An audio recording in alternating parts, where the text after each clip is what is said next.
சற்று முன் கிடைக்கப்பெற்ற மிக மிக முக்கியமான செய்தி ஒன்று வெளியாகியுள்ளது. அதிமுகவின் பொதுக்குழு அறிவிக்கப்பட்டுள்ளது. டிசம்பர் 10ஆம் தேதி அதிமுகவின் பொதுக்குழு நடைபெறும் என்றும் அவைத்தலைவர் தமிழ்மகன் உசேன் அவர்கள் வெளியிட்டுள்ளார். அதிமுகவின் இந்த பொதுக்குழுவில் எடப்பாடி பழனிசாமி அவர்களுக்கு எதிராகவே தீர்மானங்கள் நிறைவேற்றப்பட வேண்டும் என்று ஒரு பக்கம் ஓபிஎஸ், சசிகலா, டிடிவி தினகரன், செங்கோட்டையன் தெரிவித்து வருகிறார்கள். மறுபக்கம் கட்சியிலிருந்து நீக்கப்பட்டவர்களுடன் அதிமுகவின் நிர்வாகிகள், தொண்டர்கள் யாரும் தொடர்பில் இருக்கக்கூடாது என்று தீர்மானங்கள் நிறைவேற்றப்படும் என்று எடப்பாடி பழனிசாமியின் தரப்பிலிருந்து தகவல்கள் கிடைக்கப்பெற்றுள்ளது.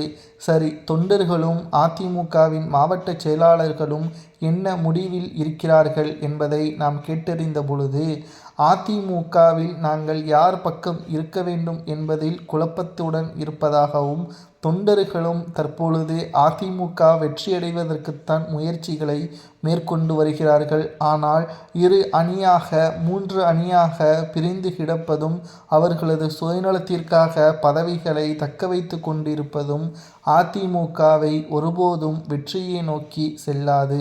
அதிமுக பல தோல்விகளை தழுவிக்கொண்டு இருப்பதற்கு முக்கிய காரணம் ஒற்றுமை இல்லாததுதான். மக்கள் திமுகவின் மீது கடுமையான கோபத்திலும் அதிருப்தியிலும் இருக்கக்கூடிய இந்த ஒட்டுமொத்த தேர்தலையும் தனது பக்கம் அதிமுக சாதகமாகவே பயன்படுத்தி கொண்டிருக்க வேண்டும். ஆனால் எடப்பாடி பழனிசாமியோ திமுக எதிரி என்பதை விட ஓபிஎஸ், டிடிவி தினகரன், சசிகலா, செங்கோட்டையனை தான் தனது எதிரியாக தனிப்பட்ட முறையில் வைத்திருக்கிறார். கட்சியின் பணிகளையும் மும்முரமாக தொண்டர்கள் ஈடுபடவில்லை. இதனால் களத்தில் தொண்டர்கள் இறங்கி எப்படி வேலை செய்கிறார்களோ அந்த அளவிற்குத்தான் அதிமுகவின் தலைமையும் வெற்றியடையும். ஆனால் இப்பொழுது எடப்பாடியின் தலைமை சரியில்லை, தொண்டர்களது வேலையும் சரியில்லை. இதனால் இந்த அதிமுகவின் பொதுக்குழு கூட்டத்தில் எடப்பாடி பழனிசாமிக்கு எதிராகவே மாவட்ட செயலாளர்களும் நிர்வாகிகளும் ஓட்டுக்களை செலுத்துவார்கள். அப்படி செலுத்தும் பட்சத்தில் அவரது பதவியை மாற்றலாமா என்பதை அதிமுகவின் உண்மையான தொண்டர்கள் கமெண்டில் கூறுங்கள்.